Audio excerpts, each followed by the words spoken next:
എന്നിട്ട്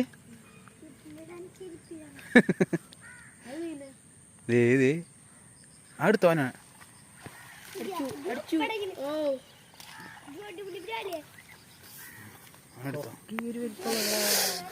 നല്ല കിണ്ണം വരാലിട്ട് കണ്ടില്ലേ നമ്മുടെ റിയൽ വാരിയറിൻ്റെ ലിയോൺ എന്നുണ്ട് ഫ്രോഗ് കേട്ടത് കണ്ടില്ലേ അടിപൊളി ഫ്രോഗ് കേട്ടോ ചെറിയ വരാലിട്ടാ നമുക്ക് ഉള്ളടിക്കണേ നല്ല ഹുക്ക് പ്രേക്ഷയൊക്കെ ഉണ്ട് കണ്ടില്ലേ ഹുക്ക് തിരിഞ്ഞിട്ടാ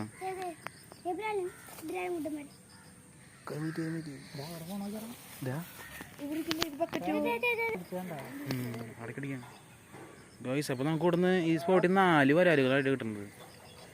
നമുക്ക് സ്ട്രൈക്കൊന്നും ചിലത് കിട്ടിയില്ല കേട്ടാ. നമ്മൾ ക്യാമറ ഓൺ ആക്കി കണ്ടില്ലേ 4 വരാലുകൾ കിട്ടിയിട്ടുണ്ടല്ലേ നല്ല